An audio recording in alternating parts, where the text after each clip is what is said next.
Okay, guys. So what we're going to look at now are multiple alleles. For multiple alleles, there's really only one type of concept that you really need to think about, at least for this level of genetics, and that's going to be blood types. Okay, now, there are 4 different types of blood types, and that's why this is called a multiple allele situation. Because in order to get 4 different types of blood types, there has to be more than just the normal 2 alleles. So, you could have type A blood, okay? You could also have type B blood. You could have type AB. Or you could have type O. I'm not sure what kind of blood types y'all have. I, for instance, have blood type A.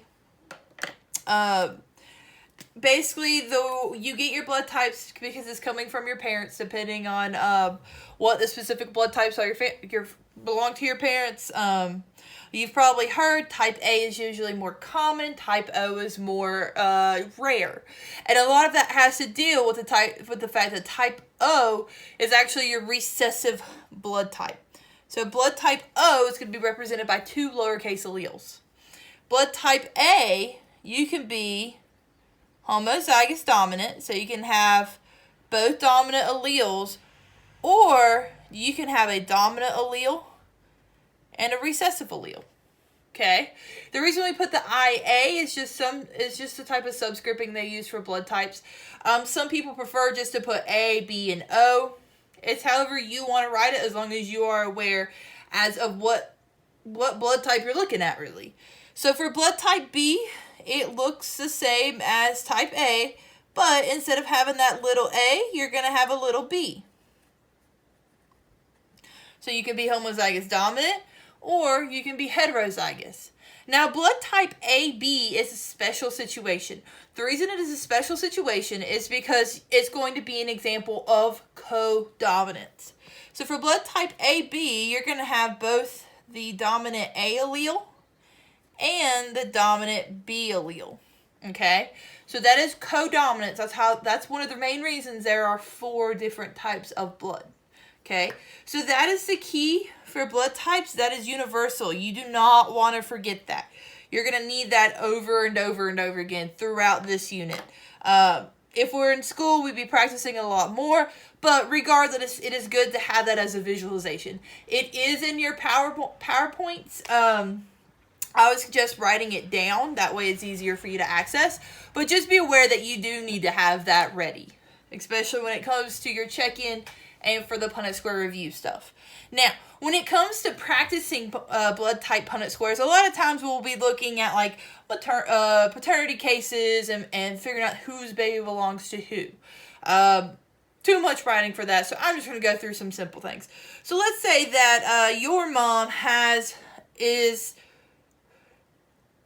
blood type AB.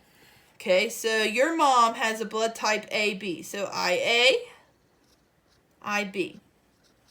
And your dad has blood type O. That means he has 2 little I's. So really quick up here, I'm just going to put the cross for us. IA, B. Okay, so that's just going to be over there for our phenotype, genotype in a moment. So if we were to do this Punnett Square, bring your IA down. Bring your B's. And that's what I can't put a box around it, but that's what our Punnett Squares are going to kind of look like, right? So, if we were to look at our genotypes, it's a little bit different here, okay? Because for the genotype, it does matter if you're homozygous or heterozygous. So you can have a lot more variation in your genotypes with multiple alleles. So specifically here, it's kind of simple. You have 2 people who had the dominant A allele and the recessive allele, and you have 2 possibilities of getting the B allele and the recessive allele, okay? So that would be our genotype. Our phenotypes. For this situation, you have 2 people with type A blood, and you're going to have 2 people with type B blood. Okay, so that's a really simple example. All right, so let's look at something a little bit more difficult. Let's say we're going to cross somebody whose parents have type AB, and their other parent is type B, but they carry the recessive allele. Okay, so if we did our Punnett square here,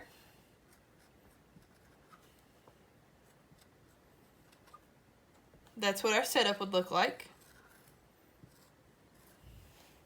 And then we'd have to move our letters through. So IA, IB, move the little I across, move the B across. So boom, automatically you can tell that this one's a little bit harder because there's actually 4 different types. So the genotypes, this one's going to be a different situation because you haven't had a genotype that actually has 4 different individuals. So you're going to have one person who has both alleles, A and B. You're going to have one person who has 2 B alleles, one person who has type A, and one person who has that one. So in this situation, you have 4 different types of genotypes. Now, phenotypes is also weird, right? So technically, you have one person with type AB. You have one person with type A. And then you have 2 people with type B. Okay? Now, they are 2 different variations of type B. But phenotypically, when they are tested, their blood is going to come back as having type B blood. So you would actually bulk those together in the phenotypes. Okay? Now, like I said, multiple alleles, blood types are a little bit more difficult. That's why it's important, again, to make sure you have this key. Alright? So make sure whenever you're doing any of your practices on Canvas that you're looking and you're referring to that type, blood type chart. Alright? I hope that helps.